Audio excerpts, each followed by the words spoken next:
Bonjour et bienvenue dans ce tutoriel de correspondance. Nous allons voir comment mettre un document en page. Le texte a déjà été tapé, il suffit maintenant d'aligner les éléments de façon correcte. Tout d'abord, on va dans l'onglet Mise en page. On commence par les marges. On vient les personnaliser. On vient mettre la marge du haut à 2. Inutile d'utiliser la souris, on tape directement de tabulation 2, tabulation 3, tabulation 2, 2, 2, 3, 2, Enter. Toutes les marges sont à 2 sauf celle de gauche, car le document pourrait être classé. À partir du moment où on a fait des trous, qu'on a mis notre document dans un classeur, le texte reste toujours lisible. On passe à l'orientation, on vérifie que c'est bien en portrait. La taille, on vérifie que c'est bien A4. On vient activer la coupure de mots à partir du moment où on justifie le texte. Donc coupure de mots automatique. À partir de là, on sélectionne tout le texte avec CTRL A ou triple clic dans la marge. On va jusqu'à l'espacement. On va mettre tous les espacements avant et après à 0.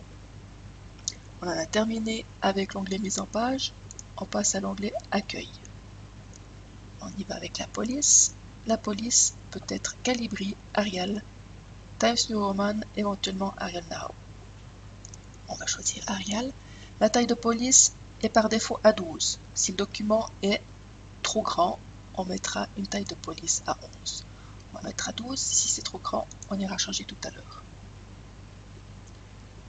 On passe ensuite au groupe paragraphe. La lettre doit être justifiée. On peut accepter aussi l'alignement à gauche. Personnellement, je préfère la justification. Et puis, on va vérifier que l'interligne est simple. Il est à 1,15, on vient le mettre à 1,0. Toute cette partie-là, mon document est resté sélectionné. Il me reste encore à poser un taquet à 9 pour aligner la signature. Alors là, il ne peut pas se mettre à 9, donc j'ouvre la boîte le dialogue de tabulation. Je vais effacer ce qui m'a mis. Je mets 9. Je définis. OK. Voilà. J'ai mon taquet de 9 qui est placé pour tout le document. Donc j'aurai les éléments destinataire alignés à 9. L'élément lieu et date. Et puis l'élément bloc signature. Voilà, j'ai terminé pour la mise en forme. Maintenant, je dois travailler dans le document. J'ai mon expéditeur en haut à gauche jusqu'au lieu de destination. À la même hauteur que le lieu de destination, je viens remettre le lieu ainsi que la date. La date, je peux la taper en toutes lettres ou aller dans Insertion. Et puis, je vais mettre date et heure avec le mois en toutes lettres. Je ne veux pas une mise à jour automatique, sinon je ne saurais plus quand j'écris ma lettre. Et je fais OK. Ça m'évite de faire des erreurs de frappe. Après la date, il y a entre 4 et 6 lignes blanches. Je vais en garder 4 uniquement. Donc c'est voilà, les marques de paragraphe à part ici que vous activez depuis l'accueil avec ce bouton afficher tout. Pour le destinataire, je peux choisir soit de faire le nombre de tabulations pour chaque ligne ou de déplacer ma marge à 9. Là, j'ai de nouveau le même problème que tout à l'heure, il ne veut pas se mettre directement à 9, donc je viens mettre mes tabulations. Entre le destinataire et l'objet, 4 lignes blanches jusqu'à 6.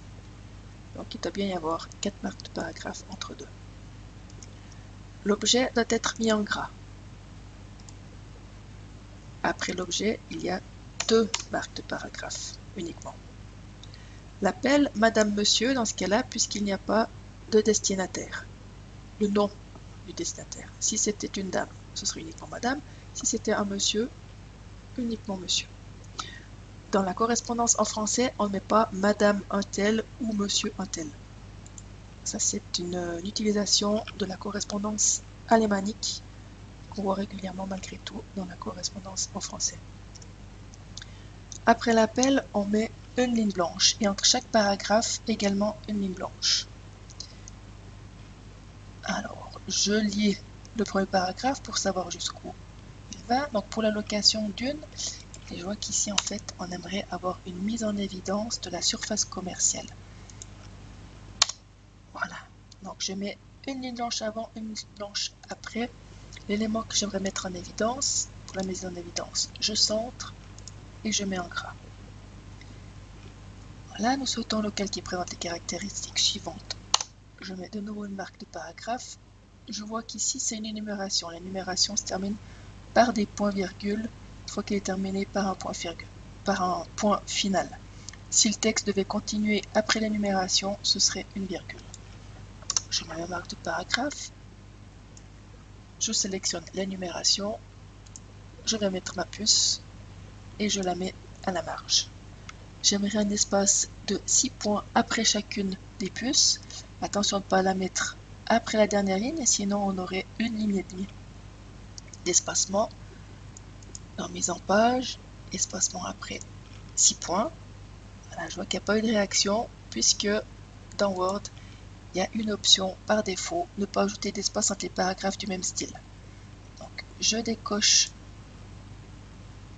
cette option, je fais OK, cette fois j'ai mis l'espacement entre chacune des puces. Voilà, je vais mettre encore une ligne blanche à chacun des paragraphes. Après le dernier paragraphe, nous avons deux lignes blanches. Par contre, je vois que Madame est coupée. Le terme Madame ou Monsieur ne doit pas être coupé dans la lettre. À ce moment-là, je viens dans le paragraphe. On a activé tout à l'heure la coupure de mots automatique. On va la supprimer seulement sur ce paragraphe. Depuis l'onglet Accueil, Paragraphe, le deuxième onglet Enchaînement. Et je lui dis ne pas couper les mots, ce qui va s'appliquer uniquement sur ce paragraphe. Ensuite, j'ai ma signature avec la raison sociale pour commencer. Je mets 3 lignes blanches, 3 retours à la ligne, de nouveau on les voit. Tabulation à 9, tabulation à 9. Donc tout d'abord prénom et nom pour la personne qui va signer, et puis ensuite la fonction. Je fais autant de retours à la ligne que nécessaire pour que l'annexe passe à la page suivante. Delete pour qu'il revienne. L'annexe est mis en gras, alors je double-clique sur le mot, CTRL-G pour le mettre en gras directement ici. On voit aussi le terme annexe qui est supprimé et uniquement ce qui est annexé en gras. On va laisser la version avec le terme annexe, ce qui est recommandé dans le guide La mise en page d'ASAP. Voilà, notre lettre est mise en page, prête à être imprimée. On n'oubliera pas de mettre la signature manuscrite entre la raison sociale et le prénom et le nom. Merci de votre attention.